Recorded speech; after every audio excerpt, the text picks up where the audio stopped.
પુષ્ટિ માર્ગ એટલે જેને વલ્લભ સંપ્રદાય આપણે કહીએ છીએ. સંપ્રદાયમાં મંત્ર દીક્ષાનું ખૂબ જ મહત્વ હોય છે. સૌથી પહેલા એ સમજી લો, સંપ્રદાય એટલે ભાગલા નથી. ઘણી વાર જેને અધ્યયન એ લોકો કે હિન્દુ ધર્મના આટલા બધા ભાગલા ના બને. સંપ્રદાય એટલે આરાધનાની પદ્ધતિ છે, અને એ આરાધનાની પદ્ધતિ એને વ્યવસ્થા કહેવાય, એને ભાગલા ન કહેવાય. આપણા ઘરમાં 4 ઓરડા કર્યા હોય, bedroom, drawing room, kitchen, dining room, અને ભાગલા ન કહેવાય, ઘરની વ્યવસ્થા કહેવાય. યુનિવર્સિટીમાં આર્ટ્સ, કોમર્સ, સાયન્સ જુદી જુદી વ્યવસ્થા હોય ભણવાની, એને ભાગલા ન કહેવાય, યુનિવર્સિટીની વ્યવસ્થા કહેવાય. તો એમ સંપ્રદાયો, જે હિન્દુ ધર્મ હમણાં એનો વિષય નથી, ક્યારેક હું લઈશ ત્યારે એની ચર્ચા કરીશ. તો પ્રત્યેક સંપ્રદાય મંત્ર દીક્ષા એટલે કે દીક્ષાનું બહુ મહત્વ હોય છે. ક્યાંક પુષ્ટિ માર્ગમાં જોવા જઈએ તો દીક્ષા પદ્ધતિને આપણે બહુ એટલી સ્વાભાવિક અવસ્થામાં લઈ લીધી છે કે બસ નાઈને ઠાકોરજી આગળ સંબંધ મંત્ર લઈ આવ્યા, આપણને થયું મંત્ર થઈ ગયો, થયો, નો ડાઉટ, એમાં કોઈ પ્રશ્ન નથી. પણ એ મંત્રનું દીક્ષા એટલે શું, કેટલા પ્રકારની દીક્ષાઓ હિન્દુ ધર્મમાં છે, અને ઘણી બધી ગહન ચર્ચાઓ અને એના ઉપર ઘણા આચાર્યોએ પોતાના મંતવ્યો, શાસ્ત્રોનું બોધન કરીને કર્યું છે. દીક્ષા એક પ્રકાર, અને એમાં પણ અનેક પ્રકારની દીક્ષાઓનો શાસ્ત્રમાં ઉલ્લેખ છે. મંત્ર દીક્ષા, ઉપદેશ દીક્ષા, ધ્યાન દીક્ષા, સ્પર્શ દીક્ષા, અનેક પ્રકાર. અત્યારે બહુ વધારે લાંબી ચર્ચા એમાં નહીં કરું, આપણે સીધા મંત્ર પર આવવું છે. સૌથી પહેલું મંત્ર દીક્ષા. આપ જાણો છો કે જ્યારે પણ પુષ્ટિ માર્ગમાં આપણે પ્રવેશ કરાવીએ છીએ અને 1.5 મહિનાનું બાળક થાય, અષ્ટાક્ષરથી શરૂ થાય, અને દરેક સંપ્રદાયમાં એ સંપ્રદાય જે ઈષ્ટનું આરાધન કરતા હોય ને જે ઈષ્ટને પામવા માટેના પ્રયાસ એ પ્રમાણે મંત્રની દીક્ષા આપવામાં આવે છે. દીક્ષા એટલે કે મનમાં વાવેલો સંકલ્પ. મંત્ર દીક્ષા છે, એની ચર્ચા આગળ કરીશ. બીજું છે ઉપદેશ દીક્ષા. શાસ્ત્રોમાં ઉપદેશ દીક્ષા, જેમ ગીતાજીમાં ભગવાને અર્જુનને ઉપદેશ દીક્ષા આપી. ઉપદેશ દ્વારા મનને પરમાત્માની ભક્તિ માટે તૈયાર કરી છે. આપણે ત્યાં ઉપનિષદ પદ્ધતિ છે, ગુરુ ઉપદેશ દ્વારા શિષ્યને તૈયાર કરે છે. ત્રીજું છે સ્પર્શ દીક્ષા. ઘણા સંપ્રદાયોમાં તમે જોશો તો પોતાના ગુરુ પોતાના ચરણનો અંગુષ્ઠ એના મસ્તકના જ્ઞાન ચક્રમાં અડાડે, અથવા બીજા પણ પ્રકાર એના જ્ઞાન ચક્રમાં હસ્તનો અંગુષ્ઠ પણ અડાડવાનો પ્રકાર છે. એવી પણ દીક્ષાના પ્રકાર સ્પર્શ દ્વારા, અથવા આપણે ત્યાં તો પરમ કૃપાલ શ્રી વલ્લભ નંદન કરત કૃપા નિજ હસ્ત દે માથે, કે ગુરુ જ્યારે માથે હાથ રાખે તો એ હાથ સ્પર્શ દ્વારા પણ એની એ અંતઃકરણની આધ્યાત્મિક વૃત્તિઓને જાગૃત કરી દેતો હોય છે. સ્પર્શ દીક્ષા. ધ્યાન દીક્ષા. ગુરુ પોતાની સાધનામાં શિષ્યનું ચિંતન કરી, એ ચિંતન માત્રથી એને એની ચેતનાને જાગૃત કરી દેવા. ઘણી વાર ઉદાહરણો આપવામાં આવે છે, પાણીના કાચબા હોય છે, ઈંડા આપે રેતીમાં અને પોતે હોય જલમાં, પણ એમાં ચિંતન કરતા કરતા ઈંડાને સેવી દેતા હોય છે. એનો પણ એક પ્રકાર. તો એવી ઘણા બધા પ્રકારની દીક્ષા છે. આજે મંત્ર દીક્ષા ઉપર આપણે ચર્ચા કરવાની છે. મનનાત ત્રાયતે ઇતિ મંત્ર. મંત્ર કોને કહેવાય? શાસ્ત્રોમાં એની વ્યાખ્યા કરી, જે મનની રક્ષા કરે એનું નામ મંત્ર. અને એટલા માટે દરેક સંપ્રદાયમાં યા દરેક ધર્મમાં હું કહું તો કોઈ ને કોઈ મંત્રની પ્રધાનતા હોય છે. અને મંત્ર જાપનું વિધાન લગભગ બધા ધર્મ અને સંપ્રદાયમાં છે. કારણ કે મનની રક્ષા કરનારું આ મંત્ર છે. મનની રક્ષા એટલે એક પ્રકારની વાડ. મન એ ભાવના ફૂલોનો બગીચો છે, અને ભાવના ફૂલોનો બગીચો મંત્રની વાડ દ્વારા સુરક્ષિત થતો હોય છે. અને એટલા માટે કોઈ ગમે તે સેવા સત્સંગ બધું કરતો હોય, પણ છતાંય આજ્ઞા મહાપ્રભુજીની છે, તસ્માત સર્વાત્મના નિત્યમ શ્રી કૃષ્ણ શરણમ મમ, તું મંત્રનો જાપ કરજે. અને જપનો પ્રકાર આપણે ત્યાં વિશેષ રૂપે કહેવાયો છે. અને એટલા માટે મંત્રનું મહાત્મ્ય આપણે ત્યાં ખૂબ જ રીતે ગવાયું છે. અને એટલા માટે દરેકે મંત્ર જાપનો આગ્રહ રાખવો જોઈએ. અને એના વિધાનો પણ અનેક પ્રકારથી કયા છે એની પણ હું ચર્ચા કરીશ આગળ. તો શરૂઆત કરીએ. આપણે ત્યાં એમ જોવા જાવ તો 4 પ્રકારના મંત્રો છે. 4 મંત્ર વિશેષ. પહેલો મંત્ર, જેમ જેને ત્યાં જનોઈ આદિના સંસ્કાર હોય તો ગાયત્રી મંત્ર ની દીક્ષા, જનોઈ ધારણ જે લોકોને ત્યાં રિવાજ હોય તો એ ગાયત્રી મંત્રની દીક્ષા દ્વારા જનોઈ ધારણ કરતા હોય છે. જનોઈની આખી વિધિ હોય છે અને એ સંસ્કાર કરીને ગાયત્રી મંત્રનો આરાધન કરતા હોય. બીજું આપણે ત્યાં બીજો મંત્ર એ નામ નિવેદન, જેને અષ્ટાક્ષર મંત્ર આપણે કહીએ છીએ. બાળક 1.5 મહિનાનો થાય એટલે ગુરુજન પાસે લઈ જવામાં આવે, એના કાનમાં 3 વાર અષ્ટાક્ષર મંત્ર બોલી અને વલ્લભકુલ એના ગળામાં કંઠી ધારણ કરાવતા હોય છે. આ અષ્ટાક્ષર મંત્રની બધા પછી એક એક મંત્રની હું થોડી ડિટેલમાં આવીશ. ત્રીજો મંત્ર આપણે ત્યાં બ્રહ્મ સંબંધ મંત્ર છે, જે મંત્ર સ્વયં ઠાકોરજી મહાપ્રભુજી અને બાળક મોટું થાય, કારણ કે આ પ્રશ્ન ઘણી વાર પૂછાતો હોય કે બ્રહ્મ સંબંધ કઈ ઉંમરમાં લેવું જોઈએ, ક્યારે લેવું જોઈએ. ઘણા લોકો કે બધું સમજ આવે ત્યારે લેવું જોઈએ, બધું સમજાઈ જાય પછી લેવું જોઈએ. ગોકુલનાથજી એવી આજ્ઞા ટીકામાં કરે છે કે જેમ બાળક ભણવાને લાયક થાય એટલે મા બાપ એને જનોઈ સંસ્કાર કરાવી, જનોઈ ગાયત્રી દીક્ષા આપી એને અધ્યયન કરવા મોકલે, એમ બાળક સેવાને લાયક થોડું થઈ જાય, થોડું બોલતું થઈ જાય પછી એને બ્રહ્મ સંબંધ કરાવી દેવું એ મા બાપનું કર્તવ્ય છે. નવી ફિલોસોફી ઘણી વાર નવા વિચારમાં લોકો એમ કે ના સમજે ને પોતે જાણે, હવે મોટો થઈ જાય ને એની સમજ જ જુદા રસ્તે નીકળી જાય પછી ક્યાં સમજાવવા બેસવા. તો ત્રીજો મંત્ર આપણે ત્યાં બ્રહ્મ સંબંધ મંત્ર, જેને ગદ્ય મંત્ર આપણે કહીએ છીએ, એની પણ હું આગળ ચર્ચા કરીશ. અને ચોથો મંત્ર વિષ્ણુ સ્વામી સંપ્રદાયના શ્રી મહાપ્રભુજી આચાર્ય થયા છે એટલે એ ન્યાય શ્રી ગોપીનાથજી સાધન દીપિકામાં પણ આજ્ઞા કરે છે, એ છે આપણો ગોપાલ મંત્ર. એના પણ ક્યાંક મંત્ર દીક્ષાનો પ્રકાર આપણે ત્યાં છે, પણ એ ખૂબ પ્રચલિત નથી. જ્યાં એની યોગ્ય પરંપરા હોય એ જગ્યાએ એ મંત્રને થતા હોય છે એટલે એની પરંપરા પ્રમાણે એ મંત્ર જાપ કરતા હોઈએ છીએ.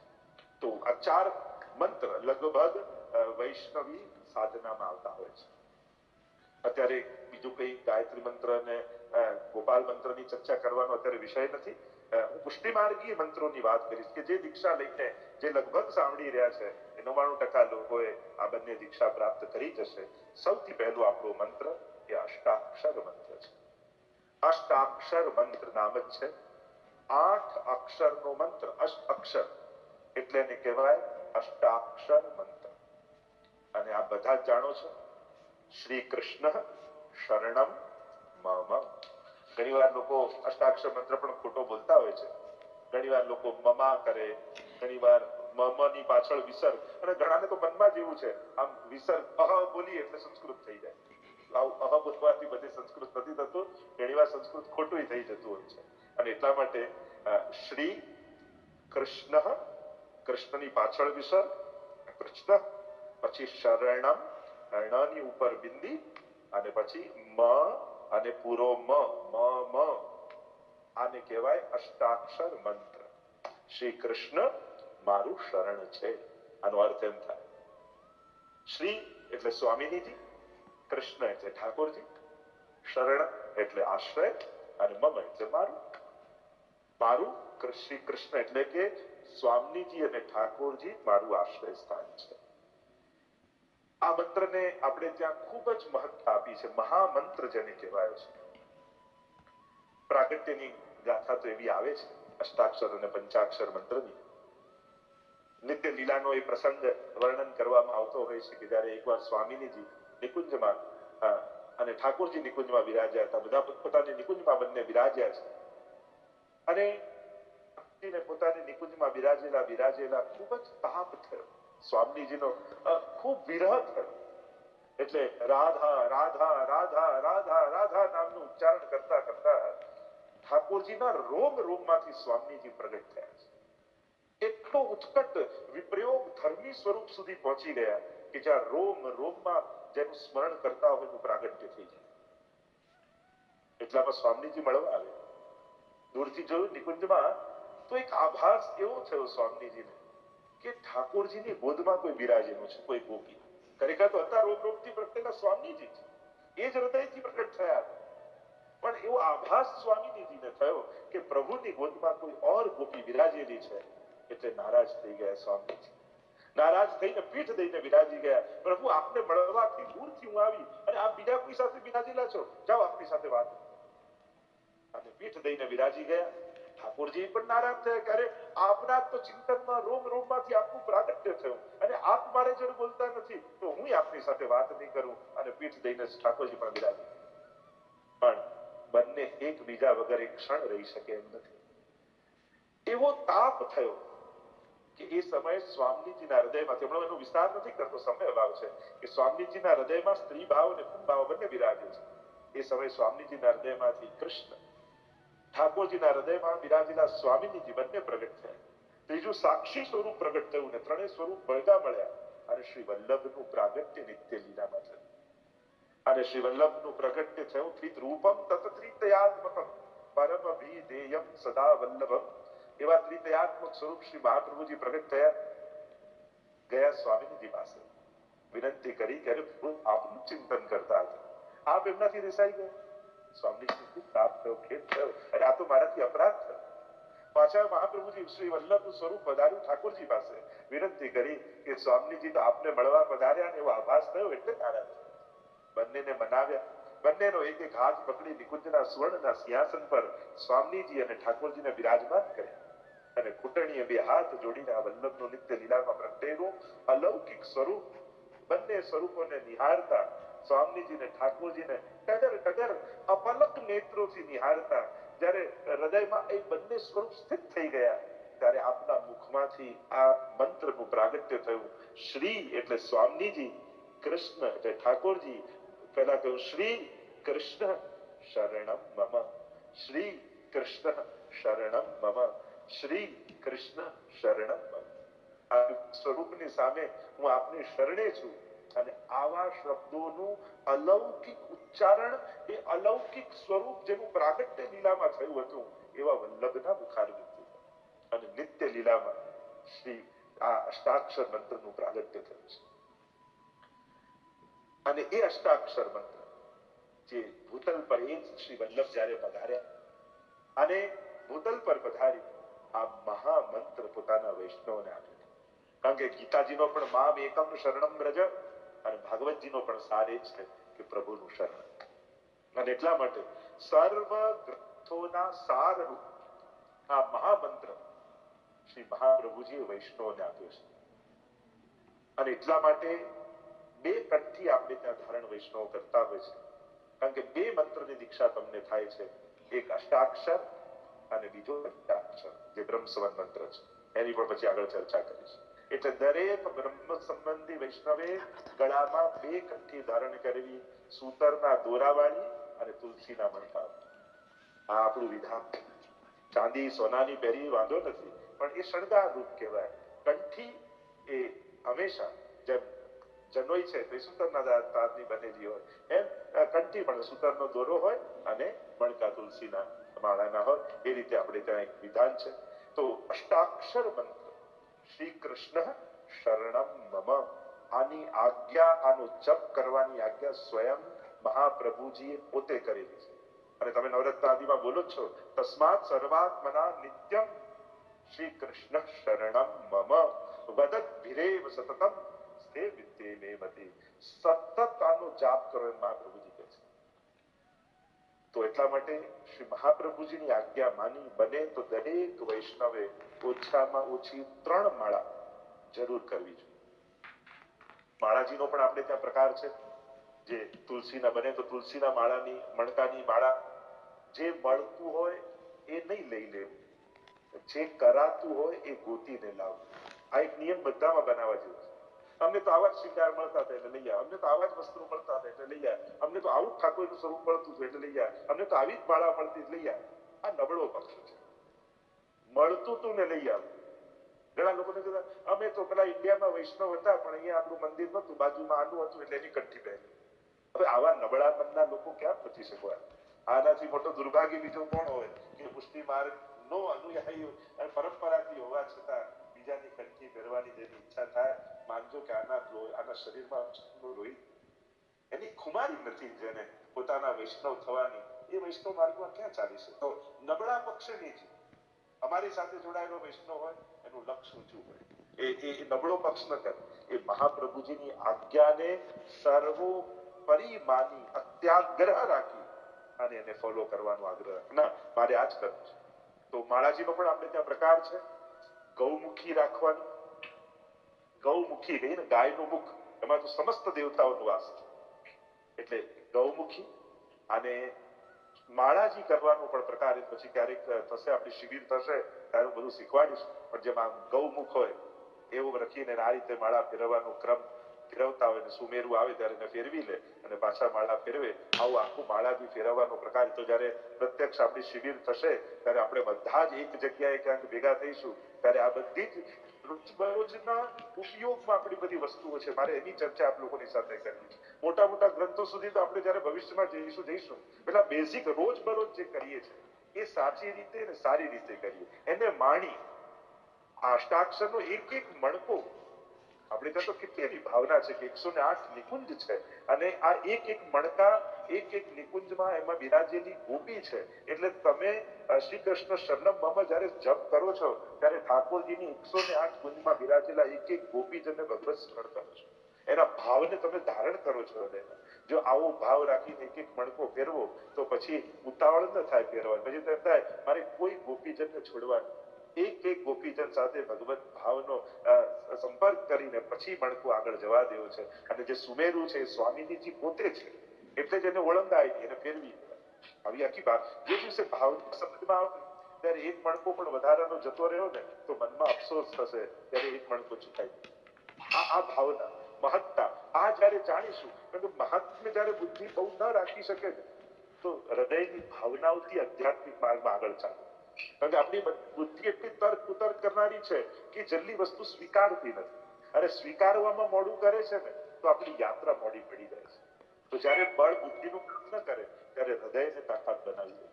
અને હૃદય બળવાન હોય તો એની પાછળ પાછળ બુદ્ધિ, ઇન્દ્રિયો, શરીર બધું જ ચાલવાનું. કોઈ પૂછે એન્જિન સાથે કેટલા ડબ્બા ટ્રેનમાં જોડાયેલા હોય? તો કે એક જ ડબ્બો જોડાયેલો હોય, બાકી તો બધા ડબ્બાની પાછળ ડબ્બા જોડાયેલા હોય. એમ હૃદય એન્જિન હોય અને એની પાછળ આ બધું જોડાયેલું હોય તો એકની પાછળ એ એન્જિનની પાછળ આખી ટ્રેન આવે છે, બધા જ ડબ્બા આવે છે. પણ એક વસ્તુ એ છે, એન્જિન ન જોડાયું હોય ત્યાં સુધી એને ડબ્બા જ કહેવાય, જોડાઈ જાય પછી એને ટ્રેન કહેવાય છે. એટલે આ ઇન્દ્રિયો મન બુદ્ધિ બધા ડબ્બા ન બને, એને ટ્રેન બનાવજો કે જેથી તમારા ભાવના એન્જિનની પાછળ પાછળ બધું ચાલતું થાય. તો આ માળા ફેરવવાનો આખો પ્રકાર જે છે તો એની પણ ચર્ચા ઘણી કરી શકાય. હું સીધા મંત્ર પર આવું છું. તો શ્રી કૃષ્ણ શરણમ મમ આ મહામંત્ર મહાપ્રભુજી આપણને આપ્યું છે અને એના પર શ્રી ગુસાઈજીએ આખી ટીકા લખી છે કે આને કોઈ શબ્દ ન માનો. મહાપ્રભુજીના મુખમાંથી નીકળેલો એક એક અક્ષર અનેક ફળને આપનાર, અનેક મહાત્મ્યને લઈને બિરાજમાન છે, સ્વરૂપાત્મક છે મહાપ્રભુજીની વાત. એક એક મંત્રના એક એક અક્ષરની ટીકામાં ગુસાઈ સમજાવે છે શ્રી સૌભાગ્યમ સંપ્રાપ્તિ ધનવાન રાજવલ્લભમ. કેવલ શ્રી બોલો ને તો સૌભાગ્યની પ્રાપ્તિ થઈ જાય, દુર્ભાગ્યો ટળી જાય. અને વૈષ્ણવનું સૌભાગ્ય કયું? બે પ્રકારના સૌભાગ્યો હોય, એક કર્મવશ આવે, એક કૃપાવશ આવે. જે લૌકિકમાં મળતી અનુકૂળતાઓ છે એ કર્મવશ આવેલું સૌભાગ્ય છે, અને એ લૌકિક જીવનમાં પણ જે અલૌકિક ક્ષણો મળી જાય છે એ ઠાકોરજી દ્વારા મળેલું સૌભાગ્ય છે. તો કેવલ શ્રી બોલવાથી સૌભાગ્યની પ્રાપ્તિ થાય છે. અને આપણું સૌભાગ્ય જો જેનો આપણે કે આ સૌભાગ્યવતી છે, આ વિધવા છે એમ કહીએ, એટલે કે જેના ઉપર વર હોય એ સૌભાગ્યવતી કહેવાય. તો આપણો ઠાકોરજી આપણો વર છે. આપણે અનાથ નથી, મહાપ્રભુજીએ ઠાકોરજી પધરાવી આપણને સનાથ કરેલા છે, એટલે સૌભાગ્યની પ્રાપ્તિ કરાવે. ધનવાન રાજવલ્લભમ, અનેક સંપત્તિઓ આપે. એક વસ્તુ યાદ રાખો, વૈષ્ણવ સંપત્તિ માંગતો નથી, પણ એની ભક્તિ એને સર્વ સુવિધાઓ આપી દે છે. 84-252 ની વાર્તા વાંચી તેમાં દામોદાસ સંબલવાળા છે, પુરુષોત્તમ શેઠ છે, બધા છે સંપત્તિવાન છે. જેને નથી એને આપવા આવ્યા તોય ન લીધી, એ બાય ચોઈસ હતું. એની નિષ્કંચનતા એ ભાગ્યવશ નહોતી, બાય ચોઈસ હતી. નહીં તો કુમનદાસને માનસિંહ રાજા આરસી આપવા આવ્યા અને તમારું વર્ષનું કરિયાણું બતાવી દો અને કહ્યું કે મારે તો આપનારા ઠાકોરજી છે, હું લઈને શું કરીશ? તો મળે તોય સ્વીકાર, નથી મળે તોય સ્વીકાર. વૈષ્ણવ તો બધામાં પ્રસન્ન રહે. તો ધનવાન અષ્ટાક્ષર મંત્રના જાપથી અનેક સંપત્તિઓ પ્રાપ્ત થાય, પણ અત્યારના સમયમાં સાચી સંપત્તિ એ સારી સમજ છે. એક વસ્તુ યાદ રાખજો, બધું જ હશે પણ સમજ ખોટી હશે ને તો દુઃખ તમે સામેથી ગોતીને ઘરે લઈ આવશો. અને કદાચ બધું નહીં હોય પણ સમજ સારી હશે ને તો અભાવ આનંદમાં જીવી શકશો. અને એટલા માટે સારી સમજ મળે એ જ વૈષ્ણવની સાચી સંપત્તિ છે. તો શ્રી સૌભાગ્યમ સંપ્રાપ્તિ ધનવાન રાજવલ્લભમ કહેવાય. રાજવલ્લભ એને તો રાજાનું સન્માન મળે, ગવર્મેન્ટનો ઓનર મળે, એની સન્માન પ્રાપ્ત થાય. તો આપણો તો રાજા ઠાકોરજી જ છે અને એ આપણા થકી પ્રસન્ન થઈ જાય એ જ આપણો સૌથી મોટો પુરસ્કાર છે. વૈષ્ણવનો પુરસ્કાર શું? મેં આટલી સેવા કરી કોઈ કે તો એનું ફળ શું? બસ ઠાકોરજી મારી સામે જોઈને આજે હસતા દેખાયા, પ્રભુ આજે પ્રસન્ન થતા દેખાયા, મને મારો એવોર્ડ મળી. વૈષ્ણવને તો આ જોઈએ છે. ભગવાનથી વસ્તુ નથી જોઈતી, એને તો વસ્તુઓથી ઠાકોરજી કેમ પ્રસન્ન થઈ જાય એનો પ્રયાસ કરે છે. વૈષ્ણવ તો તકને ઝડપી લે છે કે ઠાકોરજી આટલા બધા સંસારમાં આવી અનુકૂળતા આપી છે, લાવ શેનાથી ઠાકોરજી રાજી થાય એનો પ્રયાસ કરે.